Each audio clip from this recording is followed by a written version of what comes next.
E vamos dar início a mais uma aula de artes. E o tema de hoje é repertório cultural. A gente vai ver hoje dois tipos de repertório cultural ligados, tá certo? O primeiro deles é a literatura de cordel. Vimos que a peça A Revolta de São Jorge contra os Invasores da Lua foi inspirada em um folheto de cordel, muito tradicional nas regiões norte e nordeste do Brasil. A literatura de cordel inclui poesia, música e artes visuais. Os cordéis podem ser baseados em histórias clássicas, abordar questões da atualidade ou temas como a política e as relações humanas, por exemplo. Os cordéis são escritos em verso. O formato mais usado nos poemas de cordel são as estrofes de 6 versos, chamadas cestilhas. Mas também existem textos cujas estrofes possuem 4 ou 7 versos. Os cordelistas geralmente recitam seus versos de forma melodiosa e ritmada, muitas vezes acompanhadas de viola.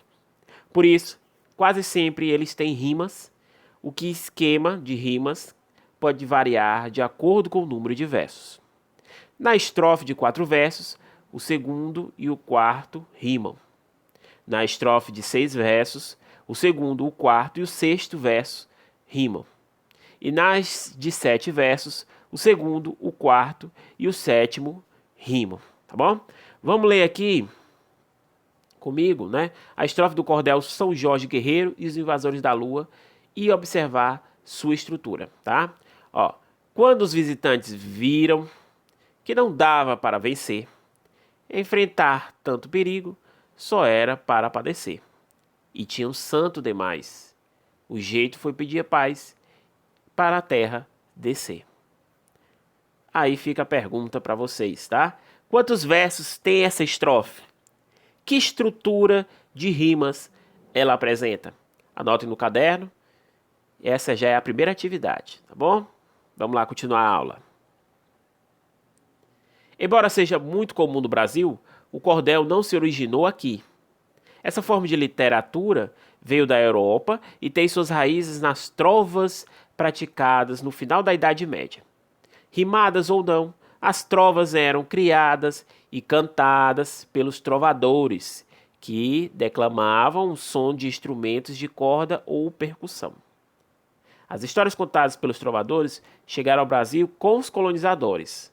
Nessa época, a maioria da população brasileira não era alfabetizada, e por isso muitos autores de cordel eram também cantadores, que animavam feiras e festivais declamando seus versos.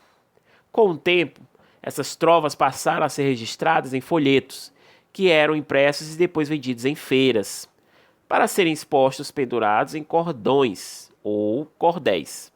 Os folhetos ficaram conhecidos como literatura de cordel. Tá? Com a popularização da prensa, os folhetos de cordel impressos tornaram-se mais comuns e vários cordelistas passaram a ilustrar seus folhetos com técnicas de xilografia, um tipo de gravura cuja matriz é feita de madeira. Agora vamos para o nosso segundo repertório, que tem ligação também. O repente, a embolada e o rap. Como já vimos, né, no estudo de artes, a embolada e o repente são formas de artes tradicionais brasileiras originadas aqui na nossa região. Desses gêneros musicais fazem parte as canções de versos rápidos improvisados por cantadores. No repente, há apresentações solo ou de dupla, e os músicos tocam violas. Quando se apresentam em duplas, os cantadores se desafiam, improvisando uma provocação que deve ser respondida rapidamente. Caso o desafiador não consiga responder, o provocador é considerado vencedor. Na embolada,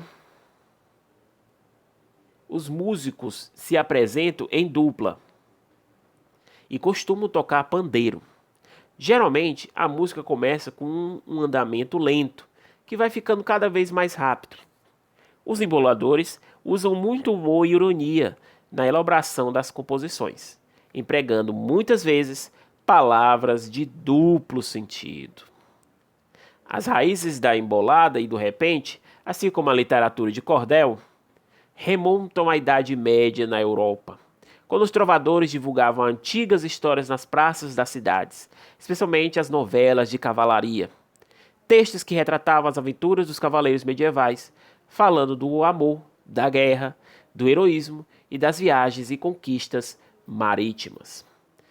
Pelas temáticas e pela rapidez de versos rimados, a embolada pode ser comparada ao rap, uma manifestação musical tipicamente urbana.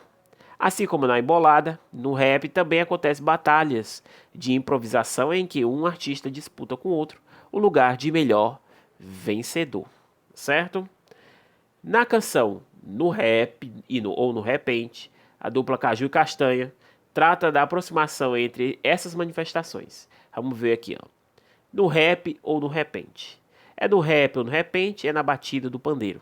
Sou poeta brasileiro e a minha vida é cantar. E na poesia que eu faço, eu nasci para improvisar. É na poesia que eu faço, eu nasci para improvisar. Venha do jeito que queira, seja do jeito que for. Eu também tenho o meu valor, os meus versos são ligeiros, e na levada do pandeiro, eu nasci para improvisar. Isso aí agora, ó, nossa agenda.